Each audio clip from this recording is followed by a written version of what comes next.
สวัสดีครับสวัสดีครับอามีไปใส่อามีนี่ฮะอามีรอบ่ลูกฮะเอออีหยังอ่ะนะมือเป็นหยังลูกฮะโอ้สับอามีบ่ไปใส่น่ะฮะฮะฮะนึกว่าเพิ่นเฮ็ดหยังเพิ่นปิดท้ายรถนี่นะโอ้ยสิย่านแนวใด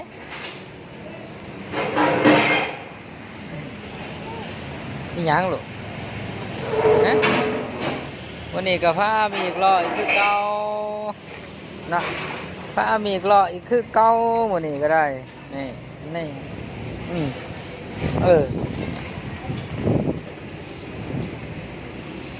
นี่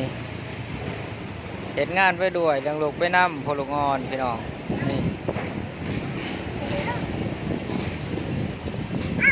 เอ้ยอีหยัง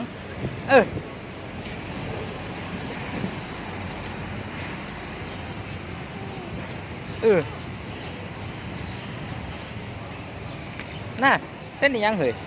นะจักซี่แหละพี่น้องสู้มือข้าคนรอจักซี่จะบริทายลงฮะมันสิเฮียนะมาพอถือเอามาเนี่ยได้อีแหละ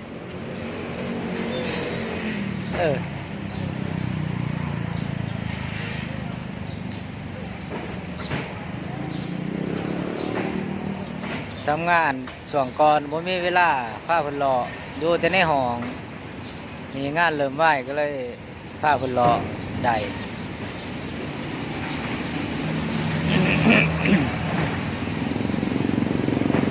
อ่ะ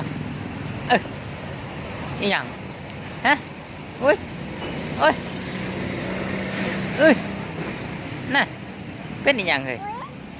โอเคออกกำลังกายบ่ลูกฮะตึมอุ้ยเนี่ยออกไปใช้จะน่าตกนะฮะจะพยายามตกบ่แน่สิตกนะสิตกเลยเด้เนี่ยไปใส่น่ะ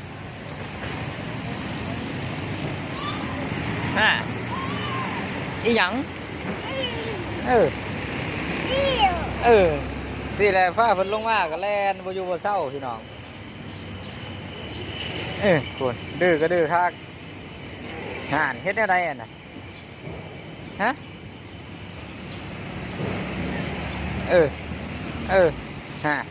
ฮะ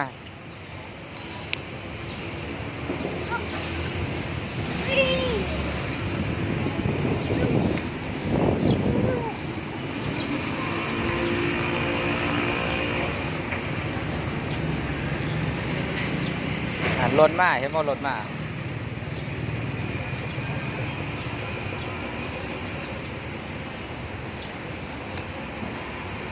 รถมาเห็นบ่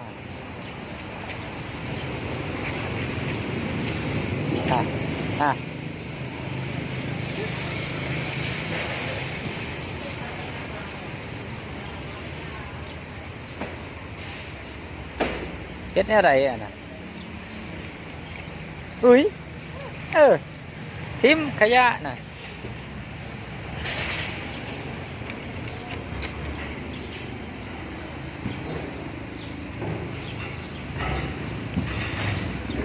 มีเวลากับพ่อได้พาคนรอแบบนี้พี่น้องหยังว้ายรถถอยคุณน่ะอย่ารถถอยบ่ลูกฮะไปแล่นคนไปแล้วคนไปแล้วรถใหญ่น่ะ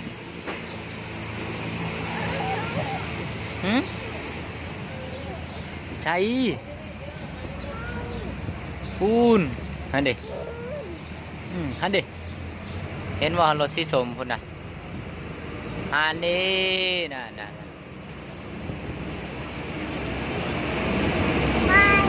บายนะ